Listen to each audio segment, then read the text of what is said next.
and not through Tuzla reviewing its own homework behind closed doors. 15 shops and resellers have been targeted as part of the latest clampdown on dodgy boxes. The Federation Against Copyright Theft says it's issued legal notices to retail outlets, enabling access to illegal TV streaming services. The shops and resellers are based in counties Cavan, Donegal, Kerry, Kilkenny, Laois, Louth, Mayo, Meath and Wexford. The chairman of FACT, Kieran Sharp, outlines what's contained in these notices. It's an information leaflet, really, just, as you say, letting them know that we know what they're doing and that they need to stop, because we will then escalate action against them if they don't stop. And so what we want to do here is disrupt the supply chain and prevent future offending. And Charlie Sheen says he spent most of his 50s apologising to the people he hurt before getting sober. The actor told People magazine he doesn't see himself as a victim and owns everything he did during that time. He's releasing a memoir next week, followed by a Netflix documentary where he tells his side of the headlines about him. And that's your news for now. News Talk weather. Thanks to Ryanair. Dubs won't win, Sam. Swap Croke Park for Hyde Park with Ryanair's low-fare flights to London Stansted, Luton and Gatwick. Rain will spread northeastwards across the country, turning heavy at times with a chance of spot flooding, a light variable breeze and lowest temperatures of 10 to 13 degrees. And now you're up to date on News Talk. The Newsround on Off the Ball. With UPMC Orthopaedic Care. When things don't move, rotate or bend like they used to, choose us to help you get back in action. This is News Talk. It's 35 and a half minutes. It's 35 and a half minutes. Siobhan Leahy, I hope this does you good. Your Aunt Mary Colgan is saluting me here from behind. I'm trembling. Jamesy has the point on the scoreboard. I'm hardly able to write it down. It's all over. It's all over. Yes, yes, yes, yes.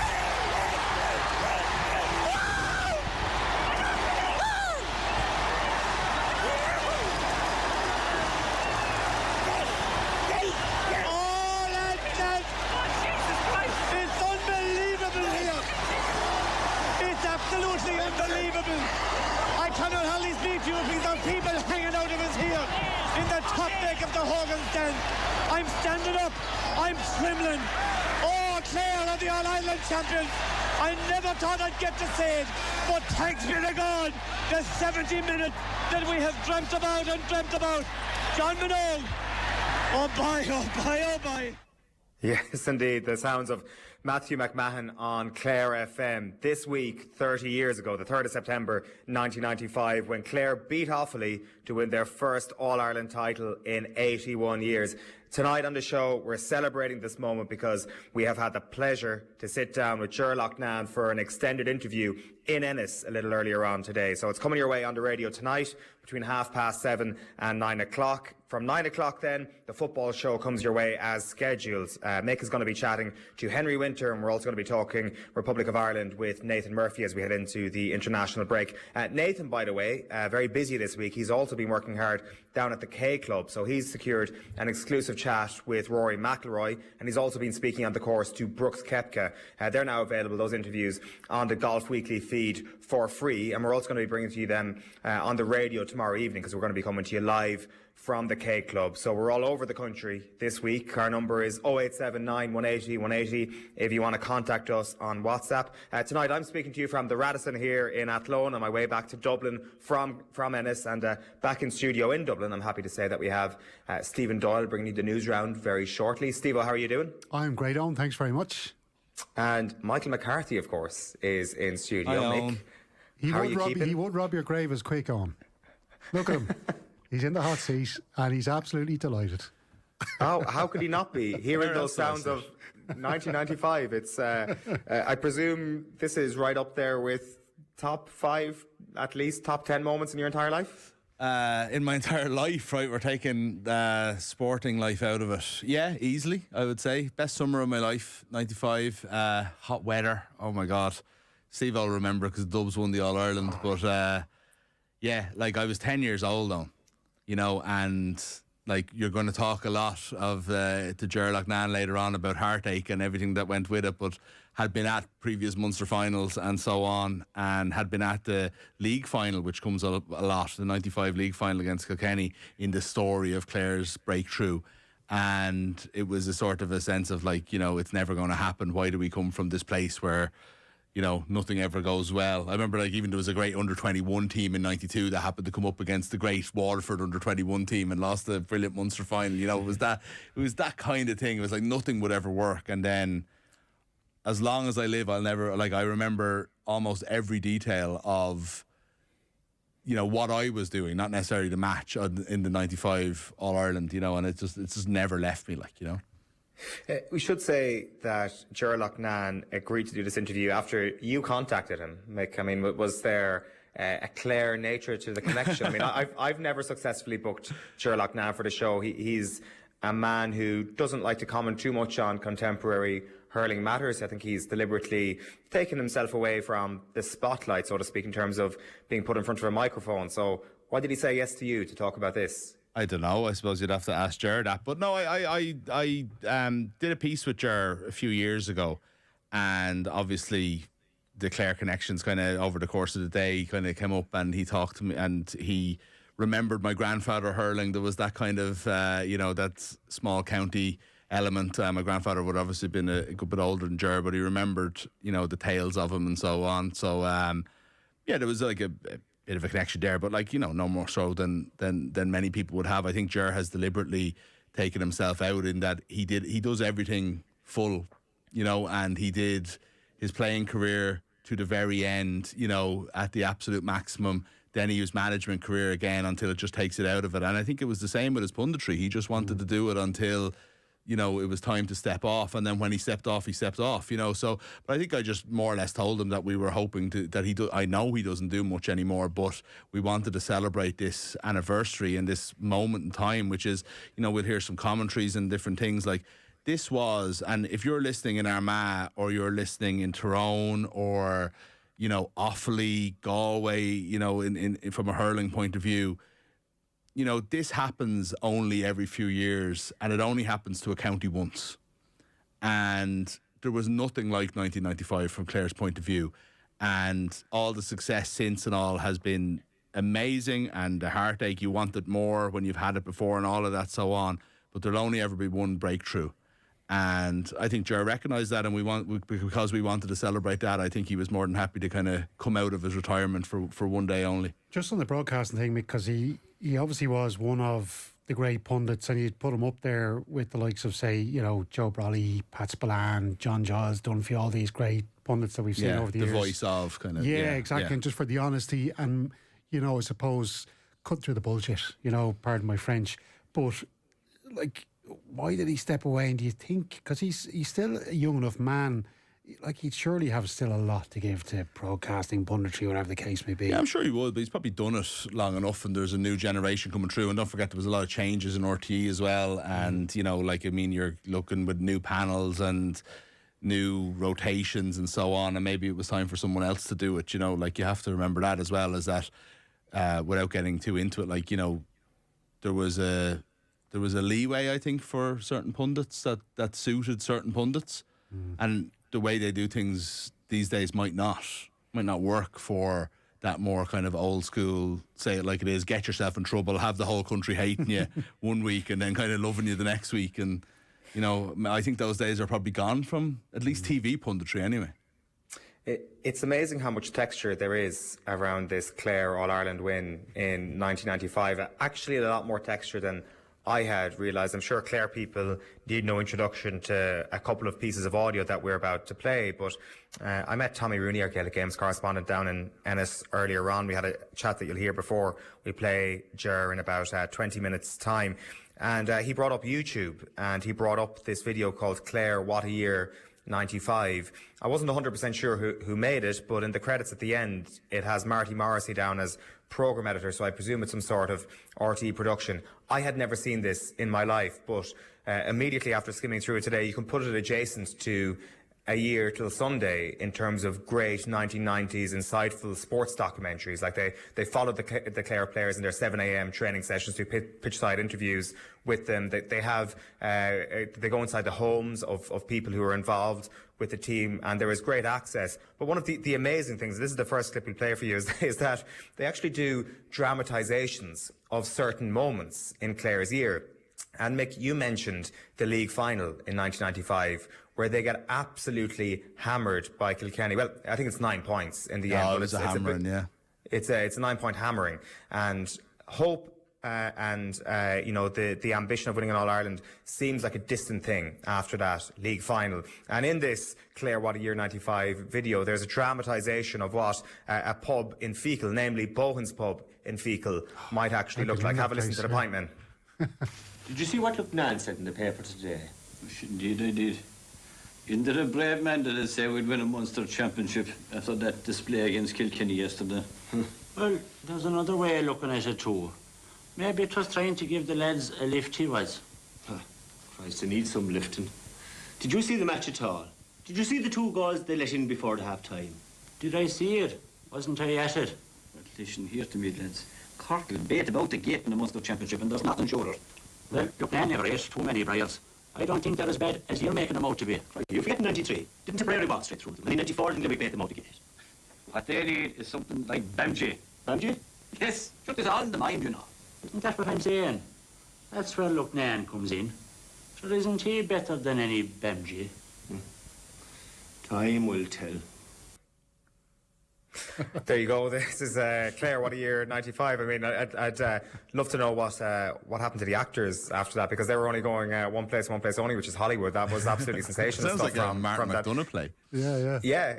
Wait, you're familiar with this, Stevo? Did I see you nodding there? No, sorry, it was just you mentioned the pub. I was in Fecal back in probably early 90s maybe, on a holiday down there. Some lovely thatched cottages. I remember the woman's name. God, it's gone from my head now. But I remember our folks bringing us down there for a couple of weeks. Used to meet aunts and uncles from the UK, and they'd come over and have a holiday in Ireland with us. And we went to Fecal one year, and it was absolutely beautiful part of the country.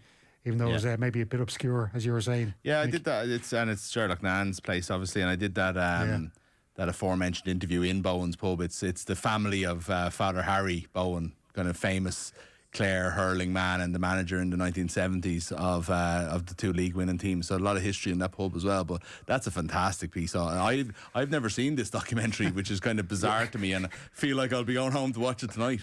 Yeah, it's absolutely worthwhile. I'd highly recommend it to everybody. I just want to play one more clip from it, because Tony Considine, who is one of the 2 people that you'll hear Sherlock Nan refer to quite a lot in this interview in terms of his backroom staff, and there's this brilliant moment where he's having a shave in this documentary, but it's slightly dramatised as well, because clearly he's told to sing and he's told to have a conversation with his son when he goes downstairs to have breakfast. So here's some of Tony Considine. Oh, my lovely rose is Clare, or the sweetest girl I know, or the queen of all the roses, like the pretty flowers that grow. You are the sunshine of my life, so beautiful and fair, and I will always love you. I'll always be rose fair. Oh, that's that much done. Yeah, we'll go to Seafield. I'll give Owen a ring and the lads might come with us. Yeah. Up at last. Have your gear ready, have you? Yeah, I've everything ready now. Right, okay. Dad, why are you going training so early this morning? We're in the Munster final and we're going to win it. Very, very simple sort of conclusion. This is anybody tuning in late to Off the Ball must be wondering what the hell is going on. They must have got the credit for the drama. Listen, I'm here for it. I'm here for the half drama, half documentary nature to that. So check that out. It's Clare What a Year 95, and we'll be bringing you the full Sherlock Nan interview between 7:30 and 9 o'clock. It is basically a Clare 95 special. When it comes to other memories, Mick, any last bits that people should know in terms of what that meant to Clare people? I mean, it's easy to reach for the other comparable moments in recent GAA history, like Donegal maybe in 1992. Yeah. And you can talk about even Limerick to an extent in 2018, really felt deeply emotional. 1995, the madness of it all. As a 10-year-old, what else do you remember? Yeah, it's a good point. It's hard to put comparisons on things when, you feel one of them probably more than you ever feel the other. But it's the one thing that I think you'll know from the conversations tonight and so on is you can't separate the 63 years for a Munster title and the 81 years for an All-Ireland. They were kind of one and the same. The Munster Championship was the thing to get over. And for me, I was at the Munster final on, and like the relief and the excitement and I can't believe this has happened. It was almost like there was no All-Ireland semi-final. It was nearly forgotten about, and then it was like, and again, once you kind of got into that, it was almost after they beat Galway that you started thinking about what an All-Ireland would be or what that would mean. So it's a remarkable thing looking back, because I don't think any county at any level would kind of just settle for the provincial breakthrough these days. And obviously there's backdoors and everything like that didn't exist. They played 4 matches, and when I say things were wild and things were, it was like a singular focus. And that's kind of, I do wonder if you're listening in Donegal and you remember 1992, or you're listening in, Armagh, you remember 2002, for example. Is this familiar? But it was like as if there was nothing else happening in the county except for this build up to these matches. Tickets were, I remember it was not even a question that a 10-year-old would get a ticket on the terrace or whatever. Like, this was gone. I watched it in Killaloe. I spent the whole summer in Clare around it. Missed the Dublin part of it, funnily enough, So I think that's it, Owen. It's like the colour and the magic and the flags and all of that stuff that is kind of, it's so commonplace in a way now, but like had never experienced it before, and we never thought that we would, for all the hope, you never really believed that you would experience it, and to be kind of like the darling of the country in some ways, and the centre point, and people talking about you and people caring about your team in the way you all have all your life.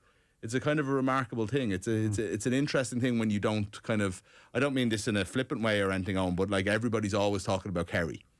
Kerry are as important nationally as they are locally. So when your team becomes that focal point for the first time, it's a strange thing to take in, I suppose. Yeah, it's a really, really good point, putting them on the map. And I think Sherlock Nam would argue that they haven't really left the map in the last 30 years, and there's a whole legacy of what happened as a result of 95, and that is namely 97, 2013 and 2024. So plenty still to come on this between now and 9 o'clock. We're going to head towards the news round, which is with UPMC Sports Surgery Clinic. When things don't move, rotate or bend like they used to, choose us to help you get back in action. And Stevo, you are starting with football this evening, so you've got some disappointing injury news being revealed by the Republic of Ireland head coach. Yeah, absolutely, Owen. How long have we been looking for an informed centre forward? Eamon Hallgrímsson told media today that Troy Parrott is likely to miss next month's World Cup qualifiers. The Dubliner is already out of this month's international window with a knee ligament injury. It's a huge blow as the Azi Alkmaar striker started his season scoring 10 goals in 7 matches in all competitions. He was already ruled out of the first 2 campaign fixtures, with Hungary the visitors to the Aviva Stadium on Saturday before an away trip to Armenia next Tuesday.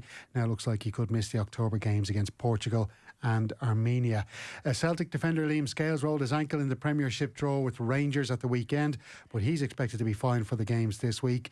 Meanwhile, Eamon Hallgrímsson chose not to comment directly in relation to the legal dispute between the FAI and Eileen Gleeson. The former senior women's boss has taken a case against the association in which she alleges that her right to equal pay was breached. The FAI has said it will prepare a strong legal defence in response to those allegations. According to a Sunday Independent report, Hallgrímsson's salary is over 6 times that of what Gleeson was earning last year. The Icelander believes that equal pay in the association is for someone else to decide. From my point of view in this one, I was offered a job, and it was my decision if I took it or refused it. A lot of coaches will do the same things as I am doing, having a lot more money for that. There's also a lot of coaches as well doing the same thing as I am doing, getting less salaries than me. I can't accept a job offer or refuse it. as my right, and that has nothing to do with gender, in my opinion. Equal pay is someone else to decide.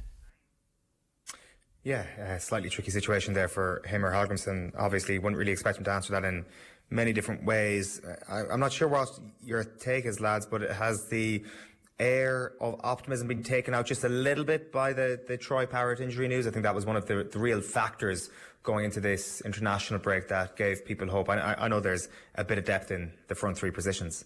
Yeah, like I personally, I feel, listen, we're playing our first match against a Hungary side which has some really, really top-class players. A couple of them, as we know, are banging form, Milos Kerkez and Dominic Szoboszlai. So, you know, on paper, this Hungary team should be maybe getting a point, maybe even beating Ireland this Saturday. However, we do have, as you mentioned, in-form forwards across the line who are playing really well. We've got a bit of stability there in defence. We've got a goalkeeper who's in form, playing regular club football. The main issue is in midfield, as we all know. I'd still be going in feeling optimistic. Like, it's not ideal, obviously, losing Troy Parrott. The one time in his career where the international window and brilliant form of his aligns together and we end up missing him. But we do have Evan Ferguson, and he's playing really, really well for Roma. So I'd be really disappointed, but not too disheartened. I still think we can get 4 points out of this window. Yeah, so still riding high on a bit of optimism there. And there is, of course, one uncapped player in the squad for the start of the campaign. You do wonder, could we see him feature, Stevo? Indeed, Owen. Boston Lowell came to the youth ranks at St Kevin's and Bohemians. He went on to play for Watford, Celtic, Fleetwood Town on loan from the Hoops, and now Stoke City in the Championship. And he's going really well with them. He's played 390 minutes and a 74 minutes in their 4 matches, and they are third in the table, so going very well. Lowell's form good enough to get another call up and hopefully a cap this time. The 22-year-old was speaking today and said he can play anywhere in defence, midfield, and he's not fussy once he gets a green shirt. As a centre half, I think someone that likes to play a lot. I like to win all my duels, whereas early on the ground, I like to cover in behind. As a centre mid, I think I'm physical, I can get around. Very, very good carrying the ball. Got some goals in me as well, so yeah. Now then, we'll change tack to the transfer market, which slammed shut last night. And you've brought us news here of a goalkeeper switch on deadline day. Yeah, these were 2 deals that were just wrapped up and confirmed this afternoon on. Gianluigi Donnarumma has pledged to give absolutely everything to help Manchester City achieve more success. The Italian goalkeeper has signed a 5-year deal after moving for a reported fee of €35 million from European champions Paris Saint-Germain. And he replaces the Brazilian Ederson, whose €14 million move to Turkish side Fenerbahce was also confirmed today. Plenty else happening outside of football as well. So you've got the US Open and the first quarter-final. News from that? Yeah, it's home favourite Jessica Pegula reaching her second consecutive semi-final at Flushing Meadows. She defeated Czech 2-time Grand Slam winner Barbara Krejcikova in straight sets in their last 8 match today, 6-3, 6-3. Pegula will now play the winner of the Arina Sabalenka and Marketa Vondrasova match, which takes place at midnight. After that match on Arthur Ashe, the Pegula Krejcikova match, it's Carlos Alcaraz against Yuri Lehechka, the 20th seed from the Czech Republic. And Alcaraz has taken the first set 6-4, and he's already a break-up in the second, serving to make it 2-0, or 2-0, I should say, in the second set. We do then have more good news for Ireland's motorsport wunderkind. Oh, indeed. This is the story that keeps giving this year, isn't it? Alex Dunne will drive McLaren's F1 car for a second time this weekend. The Offaly man will be in the driving seat for first practice at the Italian Grand Prix in Monza. Dunne will drive championship leader Oscar Piastri's MCL 39 car on Friday. The 19-year-old impressed in his first F1 practice outing with a 4th place finish at the Austrian Grand Prix in June. He'll also be racing, of course, in the F2 event this weekend in Italy, in which he still is a major title contender. Nice to give some good news to Offaly when we're spending 2 hours talking about an All-Ireland final they lost. 30 years ago. I mean, we're talking about hurling droughts quite a lot with Gerlach Nan. Speaking of which, the backroom team that are going to hope end Cork Hurling's drought has been confirmed this afternoon. Yeah, of course, that county board meeting is taking place this evening. A former All-Ireland winner, Ronan Curran, is set to be part of Ben O'Connor's management team with the Cork senior hurlers. O'Connor and his backroom team have been put forward for ratification this evening after he was named the favoured successor for Pat Ryan. Terence McCarthy, William Began will join Curran as selectors, with Niall O'Halloran, the team's new hurling coach. Mick, is this striking fear into the Clare public, the fact that Cork have got a fairly adept management ticket seemingly put together? Not everything is about Clare on. We'll I've already given 2 hours of them. But look, I mean, Cork, I think, had a pretty good management team. So it's not like they're there. They're there or thereabouts. It's just how it all clicks. And the thing I think Cork public always have to be aware of is that Tipperary are up there with them. Limerick are up there with them. Clare could be, who knows? There's challengers. You don't just saunter to an All-Ireland. Dublin. As they should. Yeah, why not? We'll have Niall O'Callaghan on Thursday's show in studio with us, so we'll find out more about how Dublin are getting on. But I think everything is in place for Cork. It seems like an incredibly strong backroom team, but I don't think it's like, well, who knows? It could be transformative. Everyone, I think, very much rates Ben O'Connor, but again, it's like they're not picking up from, what was wrong wasn't Pat Ryan and his team. It's it's just something went. There's a lot of history and a lot of water under the bridge now at this stage with Cork. Something needs to change. Stevo, we'll squeeze one last story in. Yeah, indeed. This is an interesting one on the Federation of Irish Sport calling on government to look into an additional 1% betting levy for sport. The organisation represents the national governing bodies of sport and local sports partnerships in Ireland. In its pre-budget submission, it has asked for a commitment to research and publish a report into the additional levy. The Federation estimates 40 to 50 million euro could be raised, which would be used specifically for participation and community sport. Stephen Doyle, thank you very much for that. Mick, thank you. You'll be back after 9 o'clock for the football show with Henry Winter and Nathan, of course, setting the scene on the Republic of Ireland this week. So after this break, we're going to go to Ennis, set the scene with our Gaelic Games correspondent, Tommy Rooney, and then we'll be bringing you the full 72-minute chat with Gerlach Nan, reflecting on this week 30 years ago, one of the greatest days for Clare GAA, for Clare Hurling, for Clare people as a whole. Before all that, time for the cash machine. News Talk's Summer Cash Machine. Now, after another huge winner on Friday, the cash machine has been reloaded and it's another record prize amount. The number you now need to know is €257,000 exactly. And there are 2 ways you can enter. You can visit newstalk.com/cash machine, where you can enter online, or text PLAY, PLAY, to 57557. That's 57557. Get your entry in by 3 p.m. this Friday, and then across the Go Loud network of stations, someone will get that call. If it's you that gets it, you have to answer the call within 5 rings. Give us the exact amount in euro and cent, and you will win